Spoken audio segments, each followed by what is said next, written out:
guys, welcome back to reddotcomicsden. I'm your host Viency and I'm here with my co-host Lingying and our special guest for today, Ellen Babe. Hello. Hello. Welcome. Actually, right, our set looks a bit different today, Lingying. Yeah, today when I came in, I was very shocked that we were sitting on the floor. Yeah, change, right? There are no more chairs.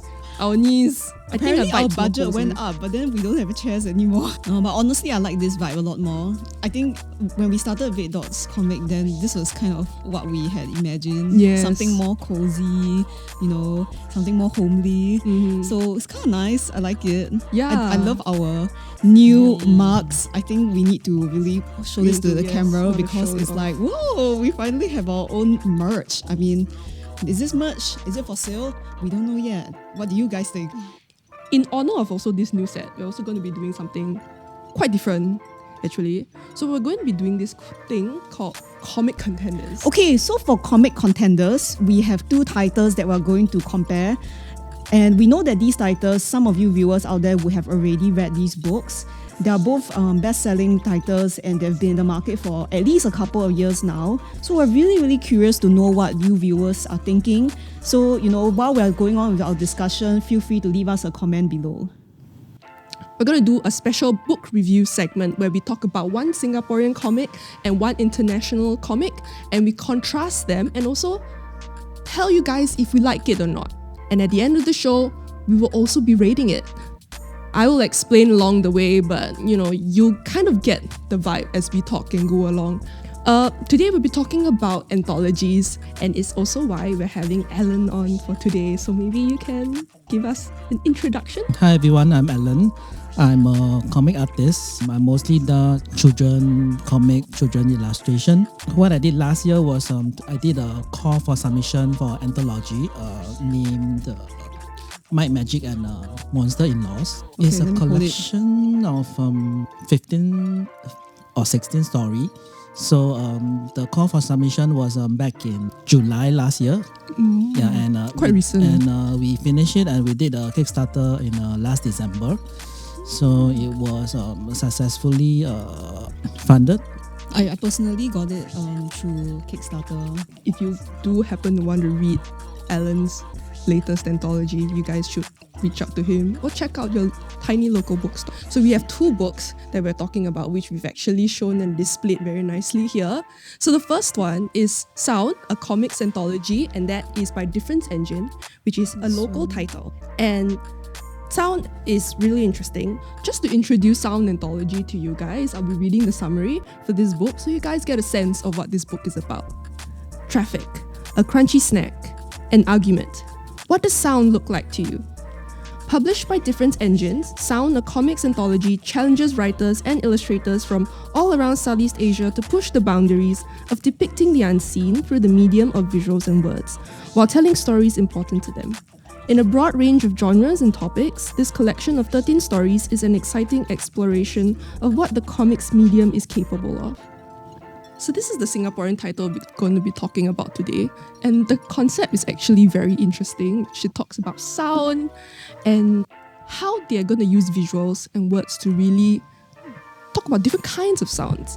Yeah, I think when we say Singaporean title, actually this title has different Southeast Asian artists inside. It's published by a Singaporean publishing house called Difference Engine, and I think the editors are... Okay, I think they're Malaysian. Wait, okay, I'm not sure if they're Singaporean, but anyway, the book is I guess it can, let's call it should we call it a Singaporean title or Southeast Asian It's a Singaporean title? published title, I'd say. Yeah. So we're really promoting local publisher. Difference Engine is a local publisher. So for them, Difference Engine, they publish Southeast Asian works. So they work with both local creators. So there are Singaporeans in here. Yeah. And then they also work with Southeast Asian creators as well. So Malaysia, there's Malaysian creators, Indonesian creators in here as well. All very, very and very talented, which we can definitely talk about later on during the podcast as well. And then the next title we're talking about is going to be this international title, which is quite interesting because it has a very, very loud title. Like when I first saw it, I remember I was like, whoa, okay, bold claim. But yeah, bold claim. yeah, it's definitely a bold claim. This book is also particularly interesting. So let me just tell you guys a little bit about this book as well. So this book is actually a global collaboration for planetary change. It's bringing together a diverse team of 300 leading environmentalists, artists, authors, actors, filmmakers, musicians, and more to present over 120 stories to save the world. So whether it's inspirational tales from celebrity names such as Taika Waititi and Cara Delevingne, hilarious webcomics from War and Peace, artworks by leading illustrators David Mack and Tula Lote, calls to action from activists like Jane Goodall, or powerful stories by Alan Moore and Brian Azzarello, each of the comics in this anthology will support projects and organizations fighting to save the planet and rewrite Extinction. It's a very... I'd say like it is a very ambitious project. Yeah. So I think we can start directly talking about these books and what your first impression. That's what we did for Comix.sg. We had our own anthology as well. Like when we did our open call, that was what we did.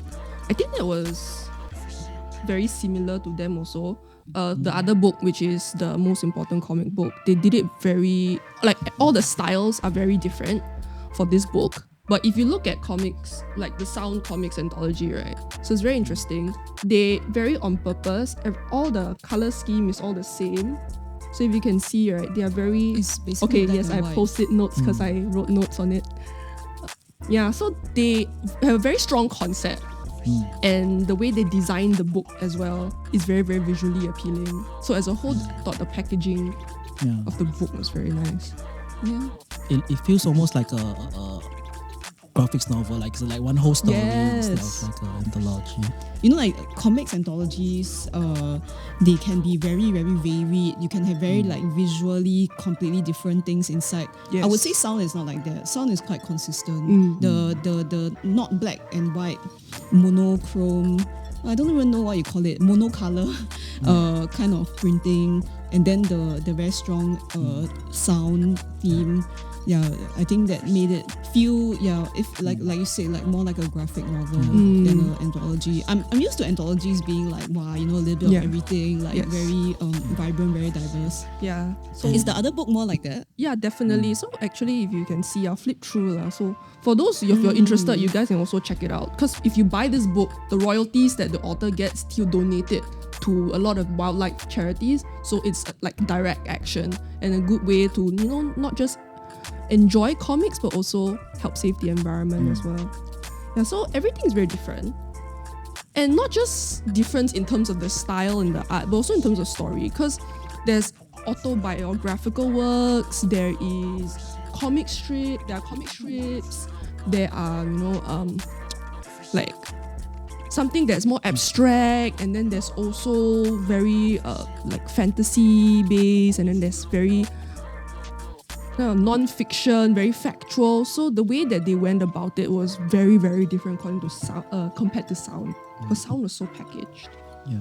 And I'm wondering, like, when you approached this book instead of this one, like, what you thought about this one? I think I first got to know of this book, I think it was during like a Kickstarter stage, overfunded by like really, really, really very high percent. Wow. I think, So it was on if I remember Kickstarter. correctly, yeah. I see. Then and when actually I saw it in the library, I was like quite excited because I saw this, but on the first read I didn't finish reading it. I was like reading like a few pages, and I was like so overwhelmed by so many things there, like so many things inside. Yeah, so it took me probably like a few reads to like finish the book, and it's quite sad to say that there's a lot of good and nice comic inside, but they're kind of like just buried in like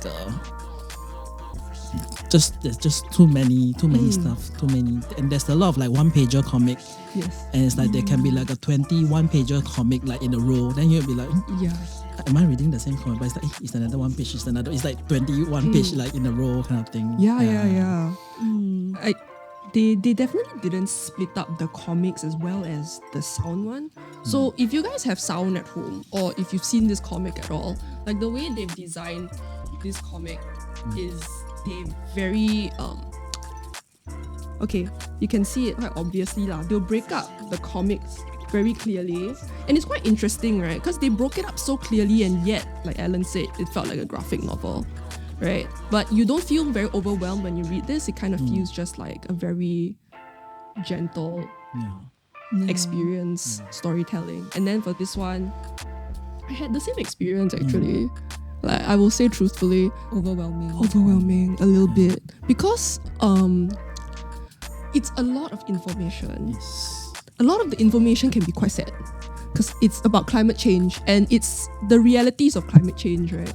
So you're really talking about like deforestation, like what is happening to like other countries that be just drowning in rubbish, or like fabric waste. And it's not only is the subject matter very heavy, there's also a lot of comics. So then the first read, you're like, yes, intense. And you have to stop and take a break at some point, right? Yeah. Exactly. Yeah, even they did, I think they probably did split it into chapter, but you can't tell that they are at different chapter. They're just too much together. Yeah. It's kind of it kind of feels like this is like a a Bible book that, you know, like 1,000 years later, you know, like where like aliens or like new mankind, like, you know, they dig out this book, then, you know, after reading this book they will like have a thorough understanding of like what 2023 is like, you know. That's how detailed it is. Funny. They'll see like a dead earth and be like, this is how these humans died. Yeah, it's like a time capsule. It's like a document, or something like that. It's like a research. I don't know. It kind of feels like a scrapbook, or like a, you know, like somebody was like, okay, let's put everything inside. Yes. That's the kind of vibe I get. Yeah. So, but okay, I mean, like when I look at the two books, honestly, I would say that visually, one is overwhelming. The other one, to me, visually, is a bit underwhelming. Oh, interesting. Yeah. Which one? The sound one. So, This was underwhelming. okay, I don't know about you guys now, but this blue doesn't do it for me, man. Like this blue, when I look at it and I look at the I mean, I don't want people to take this as like really like criticism, because it's a very, very deliberate It's a design personal choice. taste also. But for me, I cannot register. Yeah, Ooh, like interesting. my visual. I think you can get used to it. If you get immersed in the story, you can get used to it, and then you don't register it as much anymore. But for me, I'm like, you know, I'm a black ink on white paper kind of comics person. I just cannot, like, when it's not that high contrast, somehow like the I don't know, like it just doesn't feel as engaging as I would like. So honestly, when I honestly haven't finished both books yet, but this one has been sitting on my shelf for a long time. Yeah. Actually, you're saying this, I'm quite curious. So you mean like, does your eyes just kind of gloss over the page a lot more? Like you can't focus as much on the text? Is this what's happening? Yeah, like literally like the visual interest to me. It feels a little unfinished, especially blue is like a work in progress kind of. But actually, it's kind of using the colors from their logo, the purple and the it's the DE and probably logo. I mean, I'm not sure like what is the designer like concept, but probably it's like they are trying to use the logo color, and this like their first anthology, so it's a strong design choice lah. I would say it's, you know, it's as in for designers, it's like, yeah, you know, you want to take a risk, you want to like have a very, like, you love that consistency, you love like that style. Maybe to you like it looks really good on digital, but then when it prints out, I don't know, as in it's just me lah, like I'm used to reading black and white manga, black and white comics, but then when it's blue, I'm just like, is there something wrong? You know, that's just how I say, my brain just says like there's something wrong here, like I can't get into it. But I mean, yeah, okay. That's just the color for me. Yeah. So Alan, the color also wasn't working for you, the blue. Yes, the blue is too relaxed, too like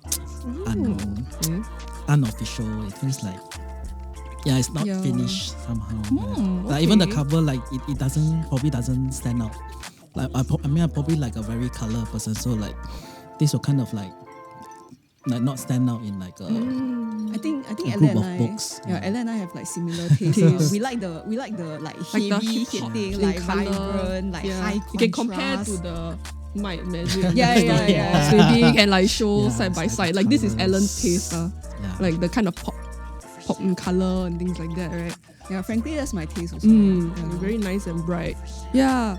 Okay, I guess maybe I like desaturated. I like very chill colors. So for me, it was working. So actually, the color drew me in because I like when I think for art that I buy, I have a tendency to like all these textured, soft colors. Then the blueness, I can see what you mean by it feeling a bit unfinished, but also I was thinking like it kind of worked with the vibe of the comics, because in general the vibes of the stories that was in this anthology were very emotional, very poignant, and very quiet most of the time. Like even though it's about sound, like when you read it, it feels like it's not something that's very bombastic, a lot of action. Even in the action scenes, it's not necessarily focused on that as part of the story, because a lot of it's about like a person's own emotional journey or like a character's personal growth, how they interact with their family, how they interact with community and the world.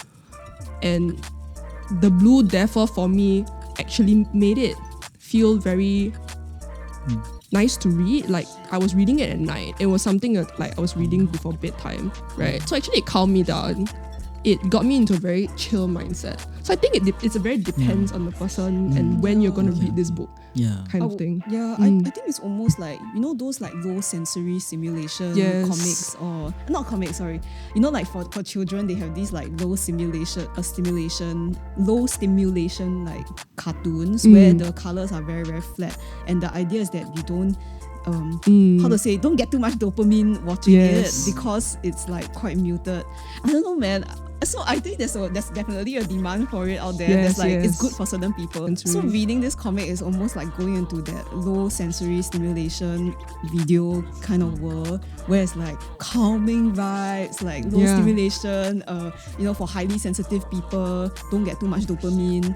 But okay, I think it's really a matter of taste and interest for people who are reading this anthology. And maybe the fact that it's about sound and the theme is sound, it maybe doesn't really matter that much. Like that kind of visual heaviness is not what they're going for anyway. They're going for something more cerebral or more emotional. So I think what you say about like reading it at night, it makes the design choice make more sense for sure. Maybe I was reading it like in broad daylight, right? And then like maybe my attention span at that time is just like I can't get into expecting something. action, like fighting. Yeah, exactly. Then like maybe it's maybe daytime I should be reading the other comic book instead. This one actually definitely feels better for daytime. I read it at night too because I like to read my books at night. Oh my god, I couldn't sleep after this because it was just like so much. My brain. What are we gonna do with the earth? It's like, oh my god, we're all gonna die and we're not gonna be saved. Like we gotta do something now. Why are we not doing anything? And then you kind of go into a spiral about climate change. So don't read this at night. But it could be good for the daytime. Yeah, and also it's more bite-sized, right? If I'm not wrong, like you mentioned that there are some pages, some comics that are just one page. Yeah. Sound, I think you have to concentrate. Sound the stories are like longer. Here you have like kind of cute 1 page 4 panel kind of thing. That's not too bad. Yeah. I think it's the colors. It's also very colorful. Actually, the visuals are very, very strong because you have a lot of celebrity artists in here as well. Like I was talking about how we had who did I say? I forgot. War and Peace. War and Peace was in here. Taika Waititi. Yeah, Taika Waititi. Vicky Gervais. David Mack. So and Tula Lote, if you guys know them, they are very like well known with they draw DC and Marvel comics like covers and things like that. So very strong, vibrant colors. So they bring in all that style in here to really tell this story about climate change. So compared to this one, definitely a lot brighter, a lot more colorful and in your face, which I think works for this title because it does say that it's the most important comic book in the world. But what do you guys think of that title. That's too much. That's really too much. But at the same time, because it's talking about climate change, I get it. Like the concept makes sense to me. But I'm like, dude, this cover is pretty not. You know, like say this title is like, whoa, you know, punch you in the face, right? Important. But then this cover is like, it's like a brochure for a national park in the USA. Like, you know what I mean? Like, I'm just like, this cover is confusing me. Yeah, like this cover is just not giving me like that feeling of like urgency. Yeah, like I mean, a wolf staring into space. I mean, like a couple of birds. You know, like okay, there's a sense of like lonesomeness. There's like nice animals. There's like adventure kind of feeling, but like a sight you see when you sit in the park kind of thing. Yeah. I'm not getting the importance. Like you know, I would love some like really bold typeface, like very intense color. Yeah, I thought this balanced out this because this is so bold that you're just like, really? Then after that, if they make it so like huge, right, and explosive, then it becomes like, this book is just like ready to jump off the shelf and hit you in the face, kind of thing. But I kind of want it to. Don't you want that? Yeah. Because the wolf is almost as chill as this. You're right. Actually, same color scheme. Very similar. Very so similar color scheme. Yeah, like the inside of the wolf is basically the cover. Like purples and pinks.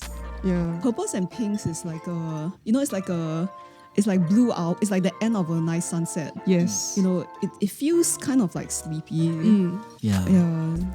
I like the part, I have to say, because it's like your first read of this is the most important comic book on earth. Yeah. But when you read it, you're like, oh, really? It's the most important comic book. Okay. But then it's like, okay, it's the most comic book about Earth, so it's on Earth. So you're like, okay, I guess. Oh, okay. Yeah, so I like that was on my second, like when I looked at the title again, that was my sense like, okay, it's about Earth. I guess it's effective for what it's trying to do. Yeah, I think it's a tall claim, but I think that's suitable for the content, the subject material that it has. So I personally like that pun. I like the second reading, the comic book on Earth. What do you call it? Okay, I can't think of it. But never mind. As in, I think I like how the title works. I think the title is good. I think it should be front and center of the cover design. Yeah. Okay, this is just me talking as like a publisher, editor. Yeah. Okay, we have our signs that we just got from offstage. So now we have. So I'll explain a bit about our rating system, okay? So we have 3 signs. So the first one is can lah. Means it's alright. But the most impressive lah. And then the second one is best. So best is it was great. I really liked it. And I had a good time. Right? But it's kind of like good, you know, it's alright. Like slightly better than alright. And then shock is like, wow, this just blew my mind, mind-blowing. I had an existential crisis. With that explanation of the rating, let's all do a 3, 2, 1. Okay, and then we raise up our rating and decide for first the Sound a Comics Anthology. Okay, 3, 2, 1, go. Best. Yeah. Okay, pretty consistent. Originally, I thought the book was already quite okay in terms of like the story, in terms of the presentation. So it was already like a decent book to me. But after like you talk about reading it at a specific scenario or condition, you read it at night or maybe like a rainy night, you like have a hot cup of tea and you like read it in your room, like in your bed, that kind. That's something that I actually kind of look forward to trying it out, to have a very different reading experience. Yeah. What about Lingying? What about you? For me, I put best because at first, I would say personally, I won't say that this is like my favorite book of all time or my favorite anthology, but I do feel that it's definitely one of the best anthologies that I've seen in recent years. I would say it's better than the other anthology that we're talking about today.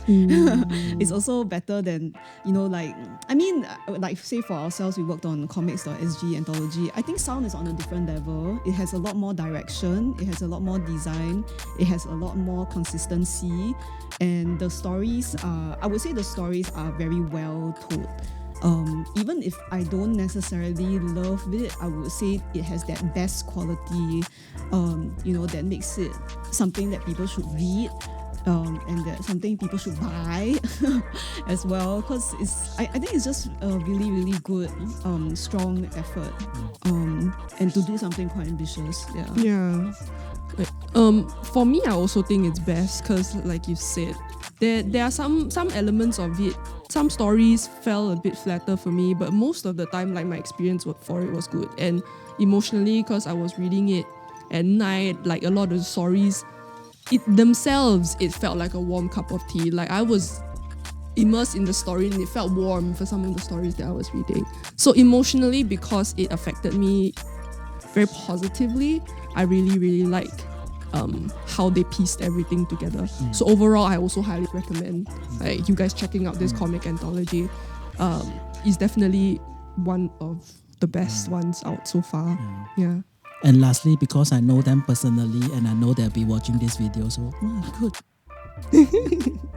Yes, yeah, it's like DE. They know this is happening. It's not sponsored. I would say it's not sponsored by anybody we're talking about today. Is not sponsored by them. So it's completely unfiltered. We're just letting you know our thoughts, but also okay. Then let's do the rating for the most important comic book on earth. So 3, 2, 1. I'm going to abstain. I've decided. I think I have to abstain. Wow, valid. I think because I have already formed an opinion about it, which is not very good based on this cover, which I think is very, very unfair of me. And I think that when I flip through, I'm also like, actually, there are things here that I'm sure I'll like. So I'm just going to abstain. This is like the presidential elections. Yes. I'm going to just spoil my vote. Firstly, I also didn't manage to finish reading the entire book. Like I read it like bits and parcel of it, like on like a few readings. There are definitely like good comic inside, but it is kind of wasted, as in they're all like dumped into this gigantic book. It's kind of like a book that everybody will buy and put it on the bookshelf and tell people when visitor come, but nobody's actually going to like ever sit down and like open the book to read. You're calling it a coffee table comic anthology. Kind of. So it's quite sad. There were a few comics that I also really liked, but overall, I had to, because like I mentioned before, I had to start and stop while I read it. It was a little bit of a tiring experience, but okay, I will say, right, the comics in here are very eye-opening. Just based on how much they were able to pack in here, because they got stories not just from celebrities, they were getting stories from activists, real organizations that are on the front line. They're taking their stories and putting it in here and turning it into comic form. So you're really seeing human action at work when what they do to try and make a difference. And also in between the comic, they intersperse it with fact sheets, information about rewilding or organizations that are doing things to buy back land so that they can rewild it. And all these things, you generally, if you don't go looking for it, you don't know. For me, if I had not picked this up, I would not have learned a lot of what I learned today. Primarily, I am saying Kenla just based on the reading experience is a bit tiring and overwhelming, but if you take your time to read through it, you will learn a lot. So it's actually something that you can consider if you want to pick it up. I'd say it's more accessible than trying to read a non-fiction book about climate change, because they do it in humorous ways and they do it in very entertaining ways.